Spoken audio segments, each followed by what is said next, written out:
Perjalananku sebelumnya mengelilingi Kecamatan Banjarmasin Timur. Di Banjarmasin Timur ada beberapa wisata yang wajib dikunjungi seperti Soto Bang Ahmad dan lain-lain. Setelah aku mengunjungi Kecamatan Banjarmasin Timur, aku rencananya ingin juga mengunjungi Kecamatan Banjarmasin Tengah.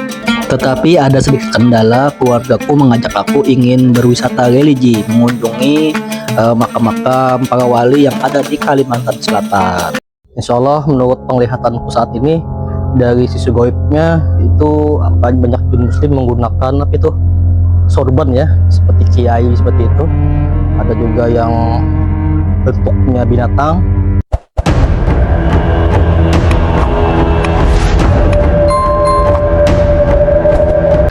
Halo, assalamualaikum warahmatullahi wabarakatuh. Salam sanak seberataan. Kali ini aku ingin jalan-jalan berwisata religi yang ada di Kalimantan Selatan. Saat ini rencananya aku ingin mengunjungi wisata religi, mengunjungi makam Datuk Kelampayan Muhammad Arsyad Al-Banjari, dan aku ingin mengunjungi makam pedatuanku di Pingaran, daerah Matapura, Kabupaten Banjar. Setelah itu rencananya mau juga mengunjungi makam Datu Nuraya yang terkenal dengan kubuan panjang. Konon katanya Datu Nuraya itu sosok manusia raksasa ya, yang membawa kitab kitab berencong lah. Nah, dari situlah sejarahnya kitab berencong yang dibawa oleh Datu Nuraya. Bagaimana kondisi makamnya nanti kita lihat ya. Nah, setelah itu nanti kita akan setelah kita mengunjungi makam Datu Nuraya, kita akan mengunjungi juga makam Datu Kabul yang ada di Magasari ya, di Magasari Rantau, Kabupaten Tapin ya. Nah, ikuti terus perjalananku wisata religi yang ada di Kalimantan Selatan. Nah, seperti inilah persiapan kami sebelum berangkat berwisata religi menuju makam para wali-wali ya. Nah, ini kondisi di perumahanku. Itu kami berangkatnya menggunakan bis. Kami sudah nyewa bis untuk berangkat satu keluarga ya. Nah, itu. Oke. Nah, di sini ada marina aku ya, marina aku. Juga situ ada anak dan istriku ya di situ ya.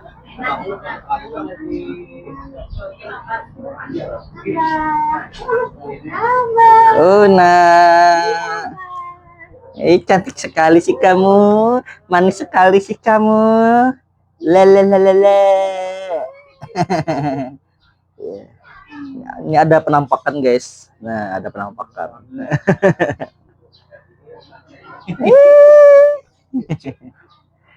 Kami sudah berangkat dari rumah. Sekarang kami mau menuju ke makam para wali ya. Tapi sebelum itu aku ingin mengunjungi makam pedatuanku dulu ya, kakek nenekku yang ada di Pingaran.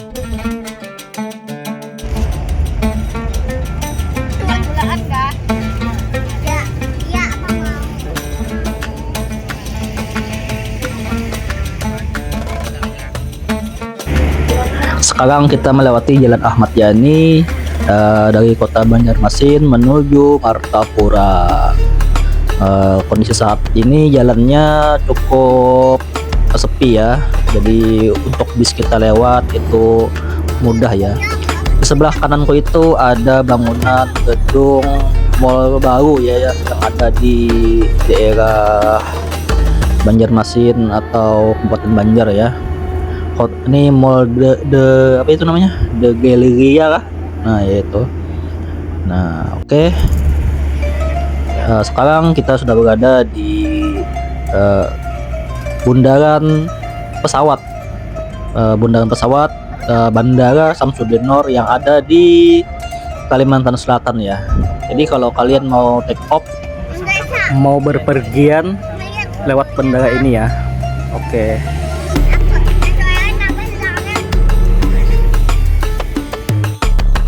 Sekarang kita sudah melewati kota Banjarbaru. Sekarang Banjarbaru menjadi ibu kota provinsi ya, yaitu Provinsi Kalimantan Selatan. Adalah ibu kotanya Banjarbaru. Dulu kan ibu kotanya Banjarmasin, sekarang adalah ibu kotanya Banjarbaru. Kota Banjarbaru salah satu kota yang bersih ya di Kalimantan Selatan. Banjarbaru ini dibangun oleh yang bernama Panderpil ya. Nah, Panderpil adalah bapak pembangunan kota Banjarbaru dan tata letak kota Banjarbaru. Jadi yang membangun kota Banjarbaru ini adalah Panderpil, seorang dari Belanda. Oh tuh itu. Wah, aku sekali kan. Ya sekali lah. Ya anak naik situ, abang nak naik situ, nak naik apa tempat itu. Nah, abang lah mau naik situ, abang harus terbang dulu. Bisa nggak abang terbang seperti itu? Iya. Kalau bisa, makanya kan bisa naik, bisa terbang.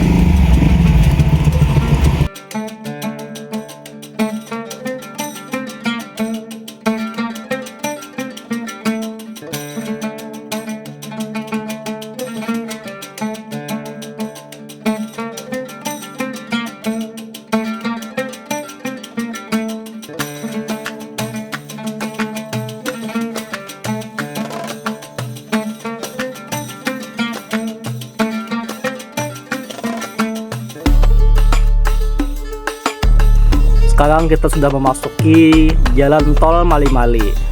Jalan tol Mali-Mali menghubungkan antara Banjarbaru menuju arah Hulu Sungai. Halo sanak, aku sudah berada di Desa Pingaran, daerah Kabupaten Banjar. Aku sudah sampai, ingin mengunjungi makam datuku ya yang ada di Pingaran ya. Nah, ini adalah kondisi makam pedatuanku ya yang ada di Pingaran. Di sini tanahnya tanah gunung ya. Jadi berbeda dengan di makam-makam yang ada di Banjarmasin. Di Banjarmasin itu adalah tanahnya termasuk tanah rawa ya. Jadi bila mau memakamkan jenazah itu tanahnya itu berair ya. Nah, jadi harus pakai peti mati. Kalau di sini nggak harus pakai peti mati karena tanahnya tanah gunung ya.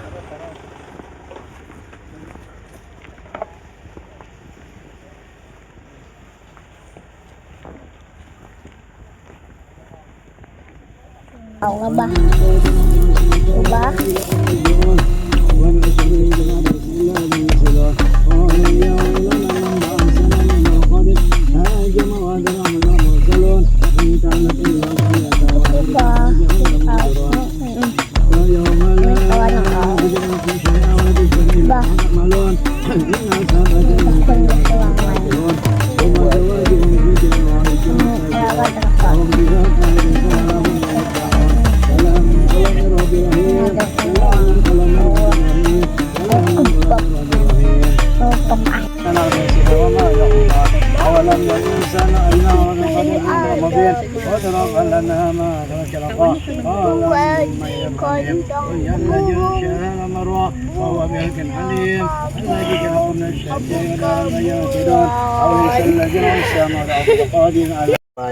Panjang umur, sehat badan, murah rezeki, awak sehat, duit banyak, selamat di akhirat. Itu itulah. Samut kadang sahabatnya tuh. Samut, hati-hati samut. Nah, ya Allah sudah, Pak. Sudah. Nah, hitung aja. Kan anu banyak tuh sakit benar gitu ya. Samut. Selamat. Mas, sini sama, kita sini sama. Iya, Sonang. Sanang Muhammad. Ada lah nih anak julak lah. Aduh aju hani kita anak dia nanti bawa. Aju hani kita anak dia sudah salah. Iya. Banyak belakang aja belakang. Banyak belakang aja banyak belakang. Banyak belakang. Ya Pak, Sekarang kita mau mengunjungi makam Syekh Abdul Qadir. Syekh Abdul Qadir adalah mertuanya Sultan Suryansah, keturunan dari kerajaan Banjar. Ayo kita gas menuju makam Syekh Abdul Qadir. sekarang aku sedang berada di makam Syekh Abdul Qadir ya. Letaknya di Jalan Tol Mali-Mali ini. Ayo ikutin terus bagaimana isi di dalam makamnya Syekh Abdul Qadir ya. Gas.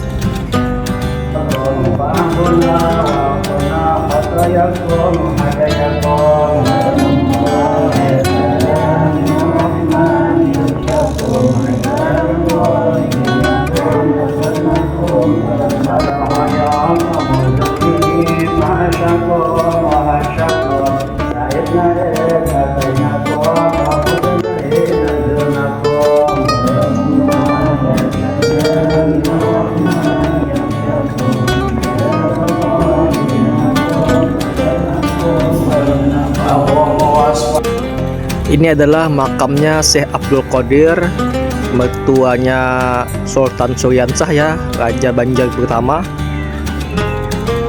Dan ini adalah makam orang zaman dulu ya, pada sebelum kerajaan Banjar.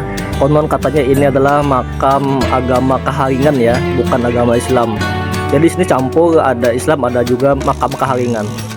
Ini adalah tradisi orang Banjar yang namanya Batampung Tawar. Tampung tawar adalah air doa yang dilapaikan ke tubuh kita agar hajat-hajat kita tercapai dan terkabul. Aku pun juga tertarik ingin ditampung tawar agar doa-doaku semoga rezekinya lancar dan terus berkembang konten-konten seperti ini. Amin.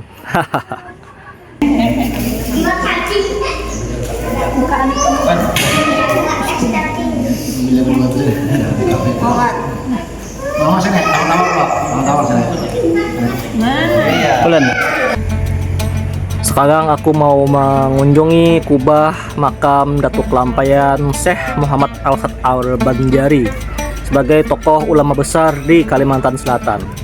Halo sanak, sekarang aku berada di makam kubahnya Datuk Lampayan ya, Datuk Lampayan Muhammad Arsad Al-Banjari, tokoh ulama terkenal di Kalimantan Selatan ya.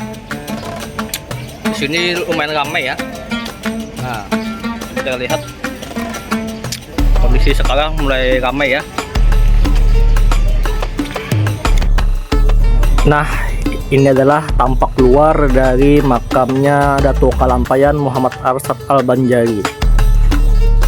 Suasananya cukup ramai ya. Nah, banyak pengunjung. Tadi aku lihat di sana itu ada sedikit renovasi ya, makam ya.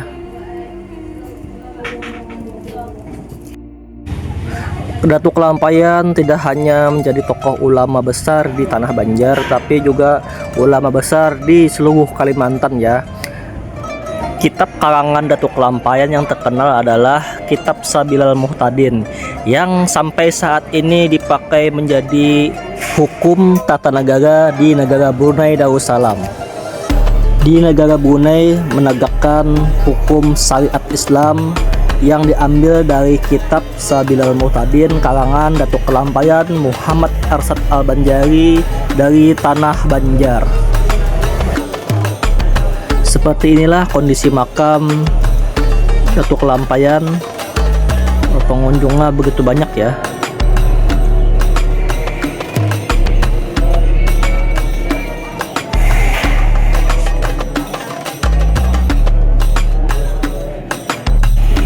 Di sini juga ada ya proses tampung tawar, karena tampung tawar adalah salah satu dari tradisi orang Banjar ya.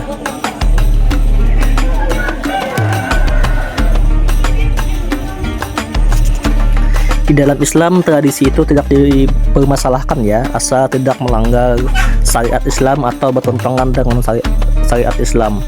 Nah, tetapi kalau tradisi itu baik, bagus untuk umat, malah itu menjadi nilai plus ya, pahala dari Allah Ta'ala. Wallahu alam. Beginilah suasana di dalam kubahnya Datuk Lampayan. Begitu banyak ya pernak-pernik khas Banjar. Di sini kalau kalian mau atau berkunjung ke sini mau beli oleh-oleh pas ya, oleh-oleh khas Banjar di sini lengkap, ada aksesoris, ada juga kuliner, ada juga makanan-makanan khas di sini ya. Jadi kalau kalian berkunjung ke sini itu kalau mau membawa oleh-oleh pas ya. Sekarang kita menziarahi makamnya Guru Jainal Ilmi ya. Guru Jainal Ilmi adalah keturunan kelima dari Datuk Kelampaian Syekh Muhammad Arsyad Al-Banjari. Di atas sana ada foto beliau. Nah, foto beliau. Beliau juga sebagai seorang penasehat ya, penasehat di zaman kemerdekaan ya.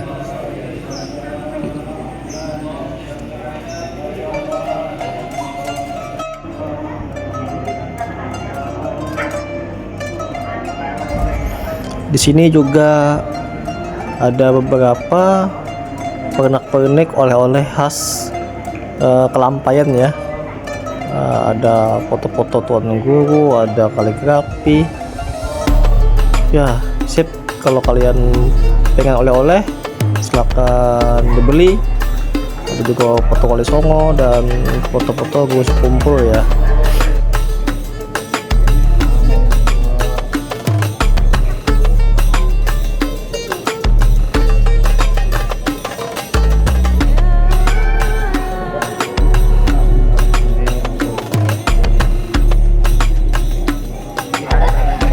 Proses tampung tawar yang ada di Kelampaian.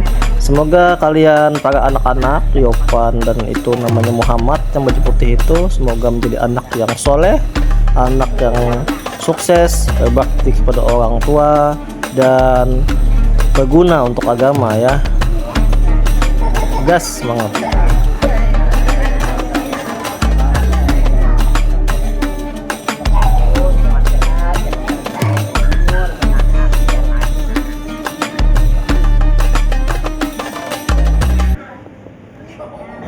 Ini adalah telur berajah atau intalu penerang hati supaya terang hati kejawakai. Banyak ya di sini dijual oleh-oleh, pernak-pernik sebagai pusat oleh-oleh. Kalau kalian mau berkunjung ke sini banyak oleh-oleh ya. Ada tas, pernak-pernik, tasbih, ini ada buah. Oke. Banyak ya yang jualan ya. Nah, pernak-pernik khas Kalimantan ya. Ada boneka juga, wah lucu sekali. Ini ada berajah juga ya. Sekarang kita melanjutkan mengunjungi makam Datu Nuraya ya yang ada di Kabupaten Tapin, Rantau, Kalimantan Selatan. Halo sanak, sekarang aku berada di makam Kubah Datu Nuraya ya. Makam Kubah Datu Nuraya tempatnya di Kabupaten Tapin ya. Kabupaten Tapin, Rantau. Nah, beginilah suasana situasi yang ada di makam Kubah Datu Nuraya ya. Nah, ini tampak luarnya. Nah, ini tampak luarnya ya.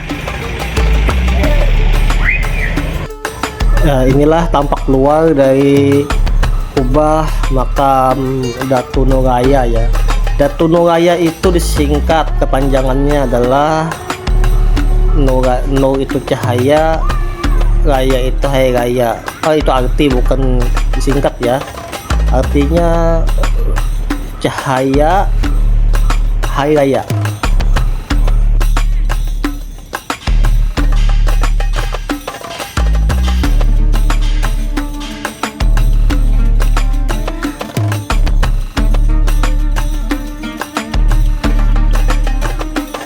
Bocil kita kelaparan ya.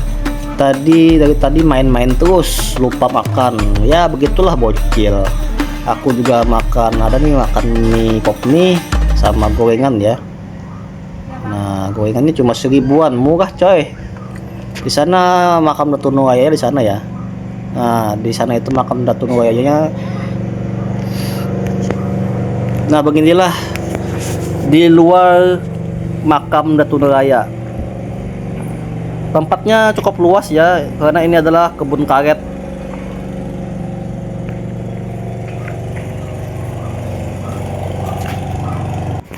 Sekarang kita menaiki anak tangga menuju ke dalam makam Datu Nuraya. Kuburannya luas ya, panjang ya, sampai ke ujung sana itu panjang ya. Mau naik ke makamnya ini pun beberapa naik ke anak tangga ya, banyak anak tangga ya ini. Nah, di dalam itu adalah makamnya Datu Nuraya yang konon adalah manusia raksasa ya, yang ada di Kalimantan Selatan. Ya, beginilah situasi kondisi di dalam makam Datu Nuraya. Makamnya cukup luas ya, sangat luas, karena konon katanya Datu Nuraya ini adalah manusia raksasa ya, yang datang secara tiba-tiba menemui Datu Suban dan Datu Sanggul. Ya, seperti inilah di dalam kondisi makamnya Datu Nuraya.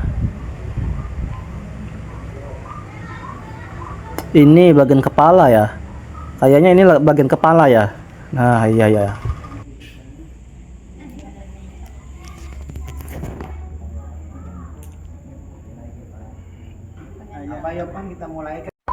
Halo Senak, sekarang aku sudah berada di depan makam Datu Nuraya ya. Ini bukan di depan lagi sih, tapi sudah di dalam makam Datu Nuraya. Lihat, makamnya panjang ya. Mungkin ini adalah salah satu manusia raksasa ya. Menurut kabar, menurut cerita dari kalangan masyarakat, panjangnya Datu Nuraya ini, tingginya Datu Nuraya ini kurang lebih 30 meter ya.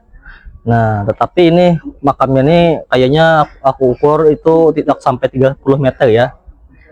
Menurut cerita masyarakat, katanya Datu Nuraya ini dikuburkan dengan cara tubuhnya itu dengan cara dilipat-lipat ya. Nah, dengan cara dilipat-lipat seperti kertas. Nah, itulah karomahnya Datu Nuraya ya, salah satu wali Allah yang ada di tanah Kalimantan Selatan ya, tanah Banjar. Mari kita lihat, kita akan mengelilingi makam Datu Nuraya ya, mulai dari depan nih. Oke. Nah, sekarang kita akan mengelilingi makam Datu Nuraya. Kita mulai dari depan pagar ini ya. Di situ tampak keluar tangga yang kita lewati tadi. Kita kelilingi mulai dari kepala ya. Oke. Ikutin terus, aku akan mengelilingi makam Datu Nuraya. Di situ kayaknya tampak kepala ya. Kepala. Oke, di situ adalah kakinya. Ayo kita telusuri. Aku ingin melihat ya, seperti apa nisan di dalam kepalanya nih ya, dalam kepala.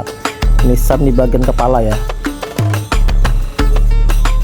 Wah, tidak ada nisan ya, cuma gundukan tanah aja. Ada itu nisannya tuh kecil ya. Oke, kita kelilingi ini bagian kepala. Kita akan kelilingi terus. Oke.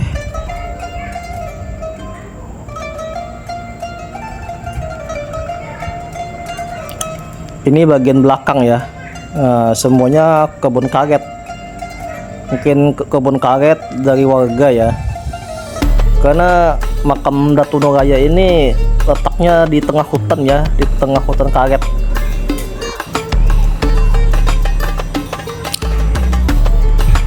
Makamnya cukup luas ya, cukup panjang. Nah, mungkin raksasa ya, apa ini? Aku penasaran ya isi dalamnya ya. Wah, isi dalamnya cuma tanah ya, cuma tanah. Konon katanya menurut cerita masyarakat, Datu Nuraya ini kan raksasa, kan manusia raksasa. Tetapi setelah dia meninggal, itu tubuhnya itu apa itu hampul atau apa, jadi ringan lah, tubuhnya itu menjadi ringan seperti kertas. Nah, logikanya kan tubuh orang raksasa itu kan berat kan ya. Nah, ini tampak dari atas, tubuh seorang raksasa itu kan berat ya logikanya. Tetapi setelah beliau meninggal, Masya Allah, dengan karomah sidin atas izin Allah, tubuh beliau menjadi ringan ya seperti kertas. Makanya Datu Suban dulu dengan Datu Sanggul itu yang memakamkan Datu Nuraya ini dengan cara dilipat-lipat ya, tubuhnya itu dilipat-lipat seperti kertas supaya lebih mudah untuk memakamkannya. Ini nisan kaki ya, di bagian kaki. Nah, ini adalah nisan di bagian kaki, cuma gundukan tanah. Itu ada nisan juga ya, yang kain putih itu. Ya. Kain putih itu nisannya. Ini bagian kaki. Oke. Ayo kita telusur lagi. Nah, sudah habis ya, ini paling ujung ya. Tadi aku melihat di sisi goibnya ya ada penjaga-penjaga ya. Oke. Nah, disinilah di dalam makam Datu Nuraya aku sudah mengajak kalian tadi untuk keliling mengelilingi makam Datu Nuraya ini ya. Datu Nuraya ini apa ini? Makamnya cukup panjang ya, cukup besar. Ya, kemungkinan ini adalah, aku mengiranya ini salah satu manusia raksasa ya. Dari segi penglihatan, insya Allah menurut penglihatanku saat ini, dari sisi goibnya itu aku dari tadi melihat ada penjaga-penjaga ya, entah itu penjaga atau apa ya. Di sini banyak jin muslim ya, banyak jin muslim menggunakan apa itu, sorban ya, seperti kiai seperti itu. Ada juga yang bentuknya binatang itu seperti apa itu, serigala gitu. Nah, serigala berbentuk serigala, wujudnya mukanya itu serigala, hitam ya, hitam serigala, mulut seperti serigala, tapi menggunakan baju sorban, bersorban seperti seorang ulama ya, kayak sepertinya itu jin muslim ya. Nah, aku tadi melihat sih banyak jin berbagai macam bentuk. Mukanya itu ada yang seperti manusia, ada yang seperti binatang ya. Tapi ya ternyata jin yang ada dalam sini itu pakai baju seragam ya. Seragam itu seperti baju gamis. Nah, baju gamis ya, iyalah seperti itulah jinnya. Entah itu penjaga atau apa, kita nggak tahu. Kita jangan mengusik di tempat sini ya, karena ini makam para waliullah. Takutnya kita akan kualat ya, takutnya kita tidak diridhoi oleh Allah Ta'ala ya. Oke, sip. Setelah kita mengunjungi makam Datu Nuraya, kita lanjut untuk mengunjungi makam Datu Kabul yang ada di Margasari, Kabupaten Tapin, Rantau. Kami pun sudah sampai di daerah Margasari.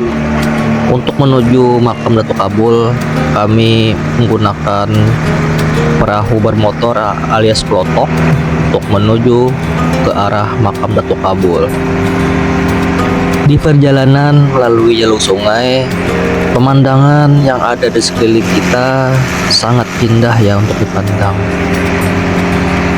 Pemandangan sini cukup bagus dan cukup ikonik sebagai ciri khas dari Provinsi Kalimantan Selatan yang ada di daerah Margasari, Kabupaten Tapin.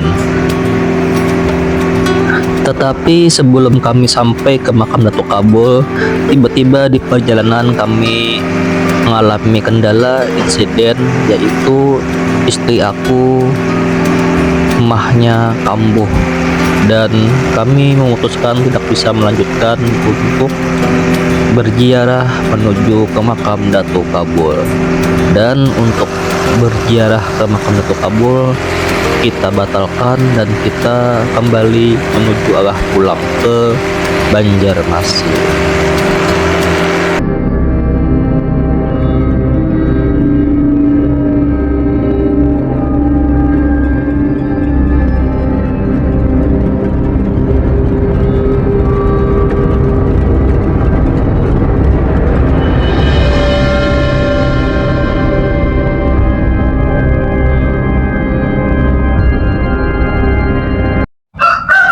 Halo sanak, mohon maaf aku tidak bisa melanjutkan untuk mengunjungi makam Datuk Kabul yang ada di Margasari. Kemarin setelah kita mengunjungi makamnya Datuk Nuraya, pas mau sampai kita sudah di Margasari, itu tiba-tiba penyakit asam lambung istriku kambuh ya. Nah, kambuh. Jadi kita lihat, cek kondisi, bagaimana kondisi istriku kan. Ternyata perjalanan kita untuk mengunjungi makamnya Datuk Kabul itu tidak bisa dilanjutkan. Jadi kita batalkan dan kita langsung bawa istriku pulang ke rumah ya. Nah, kita langsung bawa istriku pulang ke rumah dan kita rawat di rumah aja ya. Kita panggil dokter, dan malam tadi istriku di infus 2 botol infus, menghabiskan 2 botol infus, dan disuntik vitamin juga ya supaya memulihkan tenaganya. Ya itulah kendala kita, tiba-tiba aja istriku mengalami emahnya kambuh ya. Jadi mohon maaf, kita tidak bisa melanjutkan ke mengunjungi makam Datuk Kabul. Jadi video ini kita cukup sampai di sini. Mohon maaf atas kesalahannya, atas kekurangannya. Maka dari itu aku ucapkan cukup sampai di sini. Terima kasih kepada kalian yang sudah menonton. Aku ucapkan wassalamualaikum warahmatullahi wabarakatuh. Dadah.